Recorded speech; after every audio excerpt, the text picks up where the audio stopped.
Hello, guys. Welcome to another episode of the Commerce Lab by Ecomcy, the place of everything related to Amazon FBA and e-commerce. My name is Vincenzo Toscano, founder and CEO of Ecomcy, and today we bring you a very interesting topic, actually, which is everything that has to do with VAT compliance. We all know that it's a nightmare to deal with. That is not the easiest thing, especially if you're expanding into Europe. And that's why I brought my friend Robert Mate, who is actually the executive vice president at Taxually, which everything that he do is regarding VAT compliance. So I'm pretty sure he's gonna be able to answer some of the typical questions we have around this topic, and learn from him, right? So yeah, Robert, welcome to the show. It's a pleasure to have you here. How you doing? I'm doing well. Thank you for the invite, Vincenzo. It's a pleasure to have a podcast with you with the e-commerce lab, Ecomcy. I'm feeling good. I just came back from New York. Last week I was on the white label show. Good. So it was another great opportunity to meet new clients and Yeah, see what they are struggling regarding the expansion to EU, I see. Yeah. especially with the VAT. So I had a great speech there, and I think it was really useful for the US clients to get an overview, what to do if they are expanding, what are the most important things, and what are the consequences if they avoid to register for VAT. Yeah, I totally agree. I think, especially Americans, every time I speak to clients in the US, they are always afraid to jump into Europe. It's like it's such an unknown territory. But I think mainly everything that has to do with VAT and the compliance and all of that is very tricky. So it's awesome to have for sure people like you in the space. Now, before we jump into that, usually I like to use the first couple of minutes just to get to know an introduction about you to our audience, so they get to learn from you, and just to see how you basically went from jumping to the commerce space and landing Taxually. If you can give us a little bit of that. Yeah. Mm-hmm. Yeah, so thank you for the short introduction. You already did it for me. So my name is Robert Mate. Before we established Taxually, I was employed by KPMG, which is one of the big four tax advisor company. And in the company in KPMG, I was in one team. We were handling the e-commerce business. So we built up there the opportunity for the e-commerce clients using KPMG. That means it was like a VAT engine tool through which the clients were able to register for VAT through KPMG, and that was the my part there. I was back in those days a country manager for Czech Republic, so I I was see. handling just the notifications, the registrations, and the VAT just for Czech Republic. But I get more into the e-commerce business after when I left KPMG, and the founders of Taxually, they invited me to be a part of Taxually. So from the really beginning, we saw the opportunity to simplify the VAT compliance for e-commerce clients. In the really beginning, we were focused just on the e-commerce clients. Okay. But how the time went, then we and how we growed, then we started to focus on small, medium enterprises and also on large enterprises now. But in the really beginning, we were able to cover with Taxually system what we developed from the scratch. The Taxually system is a cloud-based solution for Okay. e-commerce clients, which can be really helpful if they want to expand and if they want to register for VAT. So the registration process to Taxually is really simple. So you just need to go through the questionnaire where we will ask from you several questions about your business. You just need to upload a few documents about your company. Okay. And then after that, the system is automatically generate for you the power of attorneys, which we need for the VAT registration.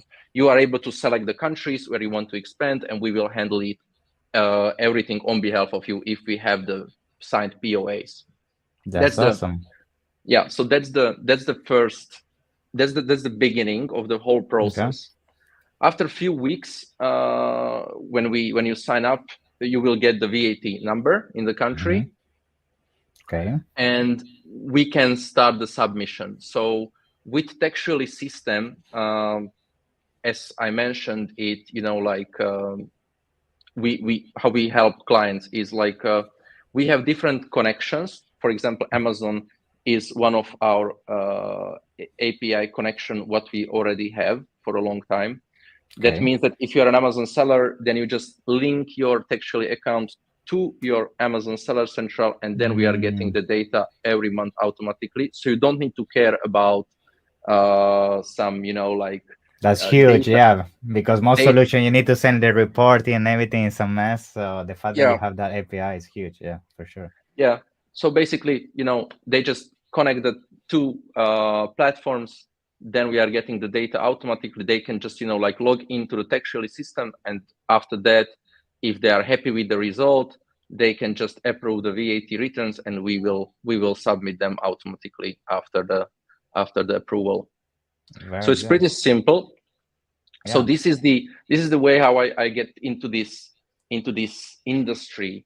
I was always, really interested how Amazon really works. I also tried to sell on Amazon back in 2017, but it wasn't that successful. So we just went in this industry, in that area where we are, I would say,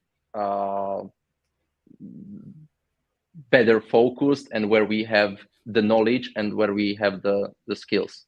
Yeah, I love that, and thank you for bringing that history also of your background as a seller. I think that's always great to see, and I see that multiple times among our guests and people that I meet. Is like the way of doing business with Amazon. There are many ways. You can be a seller, you can be a service provider, you can be a consultant, and it's great to see what you have built in the VAT space, which is very unique, and especially your technology.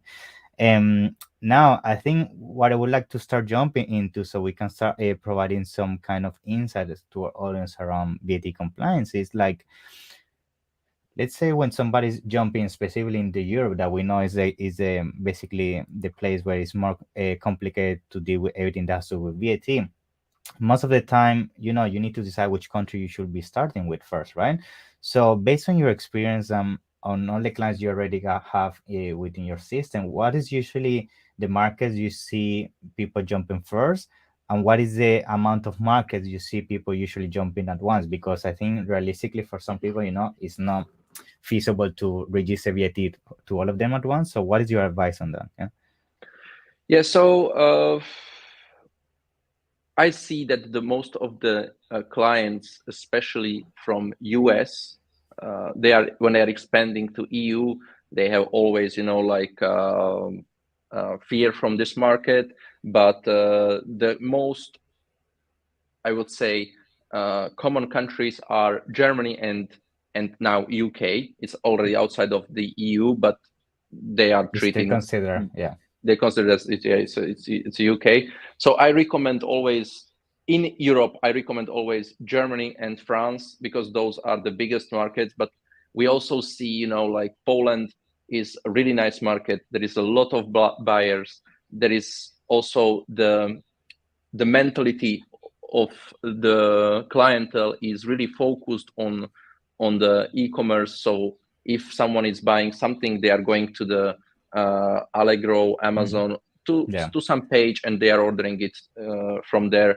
It's absolutely different, for example, in Hungary, because in Hungary, for example, where I'm living, here it's not really, there isn't the a usual. culture for buying online yet. Yeah. Absolutely no. Like we order food to our homes, but if you want to get, I don't know, a toothpaste or whatever, you are going to the store and you are buying it. But in Poland, I have a lot of friends, and they say it's an absolutely different culture in this e-commerce world. That's great. Okay. And let me ask you, when it comes to especially starting within Germany and the UK, there's definitely specific things that will trigger that you will need to register for VAT, especially if you're coming from overseas, right? So how does it work usually? I mean, do you need to register for VAT from day one? Do you have like a threshold that if you don't hit, you don't register? What is usually the scenario for most people when jumping to Europe? So most of the US sellers, they are starting the launch in EU and in UK with the FBA program, which is, the simplest Pan-European. way. Yeah. Yes, which is the simplest way. So they are launching the FBA center and they are using the FBA model of the Amazon. And from that moment, they need to register from the beginning, because they will send some goods into those countries. That means that they need to have a VAT registration. And of course, it's also it's beneficiary for them to have that, because when they are importing goods, for example, into Germany, they need to pay the import VAT. And if they have the VAT number, they can claim it back. I see. Okay. So yeah, I think these are the really first steps, what they have to do. The registration in these two countries are pretty similar, I will say. In Germany, it's now a little bit faster to get a VAT number. In UK, it was really easy in the past. Now the tax authorities, they are requesting a multiple additional documents. So you need to have, proofs that you will have a business activity in the country. They are a little bit more strict now. I see. Okay. So actually, now that you bring UK, that's a very interesting topic. And maybe we can briefly touch on that. Is like after Brexit, UK became much more complicated when it comes to everything that has to do with compliance and VAT and all of that. So that means at the moment, whenever I mean, what is the biggest change you have seen from the moment Brexit happened? So do you see more documentation being requested and more compliance? So what are some of the key things Americans should have into consideration this example when deciding to jump into Europe? Because before, as you say, it was just Germany, and from there it was expanding to all the countries at once. But now UK is not anymore into Europe, so you have to basically design two strategies at once. So yeah, so the biggest change is like if you are a seller, and if you are expanding to UK, then you just not need to be registered for VAT. You need to get also the ERI number. So before that, it was enough to have like one for the whole Europe, as it is right now. So if you have a German ERI, then you are able to use it for Czech Republic, Poland, whatever. But if you are moving goods and into UK, then you need to have a UK one as well. Also, like all the transactions going from the UK to Europe, they are not anymore treated as a movement, as the FC transfers. If you are moving it between the warehouses, or if like a movement of own goods between Germany and UK, if you are moving your own goods, but they are you need to export and import the goods into Germany. Also, the sales from UK, they are not anymore like how it used to be. It's not a distance sale anymore. It's always like export and import into EU. So yeah, we see that like a lot of EU clients, they are selling nowadays less to UK. Yeah. How they used to, because it's a little bit more it's a little bit less time effective for them. So they are able I to, guess it's more efficient to expand within France and Italy and Spain rather than jump to UK. Because of that. They can spread the goods faster in between the countries, like the delivery of the product is much quicker. 100%. So now that we're coming back to Europe, there's also something relatively new that is being, be bothering some people in terms of the complexity that you now need this extra thing. And the thing I mentioned is the EPR, right? So can you briefly touch on that? How does it work? How do I get registered? When do I need it? The basics. So EPR is like, it's not something new. I would say it's just became mandatory because the EPR, for example, I will say, like for example, in Hungary, we have clients who are reporting EPR for 5 years, you know, like, and Amazon just announced that everyone needs to have the EPR number because it will be mandatory from in Germany from this year, January, like from 2022 January. And the EPR number is is the number what you need if you are selling goods into Germany. So you don't need to keep the goods in Germany, even if you're selling goods. So if you're sending your goods from Czech Republic, Poland, whatever, to German customers, you need to be registered for EPR. So you need to obtain the EPR number. Okay. To obtain the EPR number is not a huge deal. We are able to obtain the EPR number within 2-3 days. Okay. It's pretty quick. And after, when you get your EPR number, you need to report your, so you need to report all the transactions, what you sent or sold to Germany. And there are like different categories for EPR. So the most, like the category which everyone will probably need is for packaging, because you are sending stuff in some boxes. So it's really the thing what everyone will need to report to them. It's on the annual basis, so you don't need to report it on the monthly basis. It's enough to report once, but you need to pay to in advance the contribution fee, which can be calculated based on your sales from the 1 year before, or if you just launched your sales to Germany, there is like a regular contribution fee which needs to be paid. And by the end of the year, when you will be able to show how many pieces of or pallets you sold to Germany, then they will recalculate, like we will recalculate it, we will report it, and they will send you back, the difference what you need to pay regarding this contribution. Okay. And you keep mentioning in the example Germany, but just to clarify for audience, do you need the EPR for every single country in Europe, or is country specific? Now you need just for France and Germany in the pan-European program, but from 2023 January they are planning to go live and to go mandatory also in the other countries. Okay, so that means most likely is advised to get ready for those countries as well when it comes to API. Yes, and it's also really like a product. It's also like a product specialized,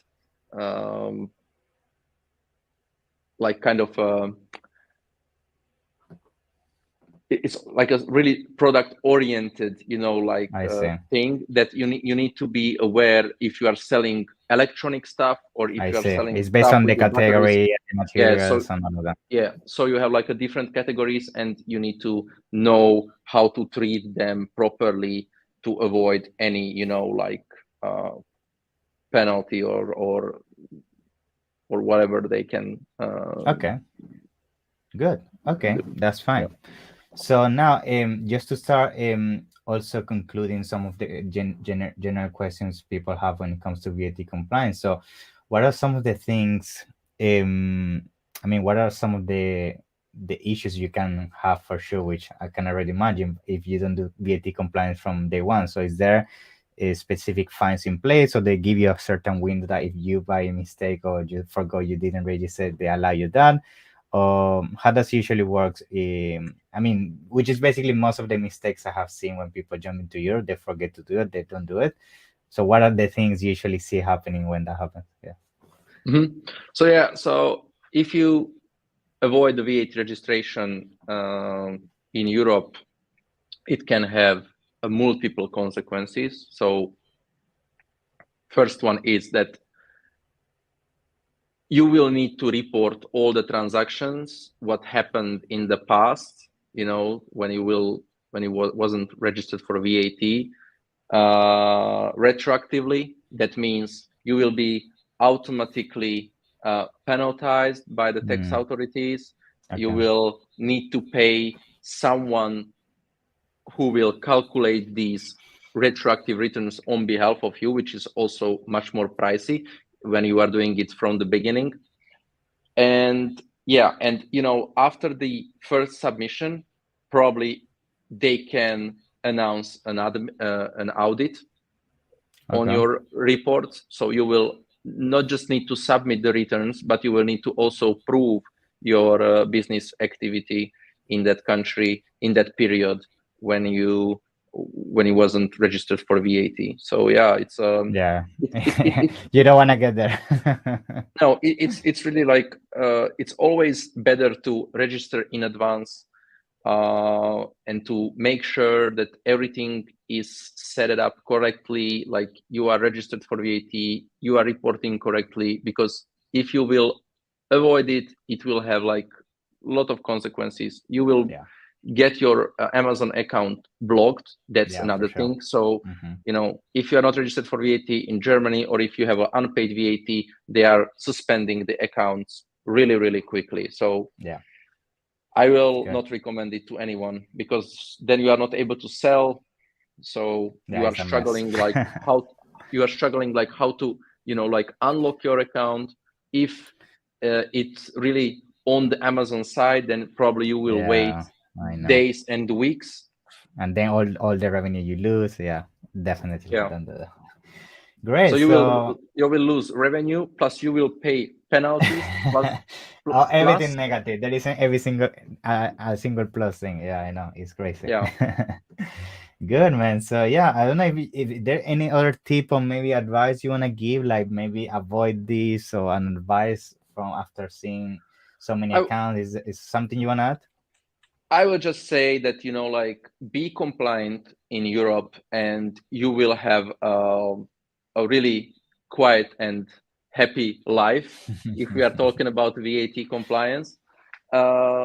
Anyway, like you will have like a lot of pain from the different like warning letters from different tax authorities. So it's really, really, really bad if you are not familiar like what can happen and it's happening to you, and then you are trying to solve it. So it will be a lot of hustle to manage it, and then to solve the problems what happened because you were not compliant.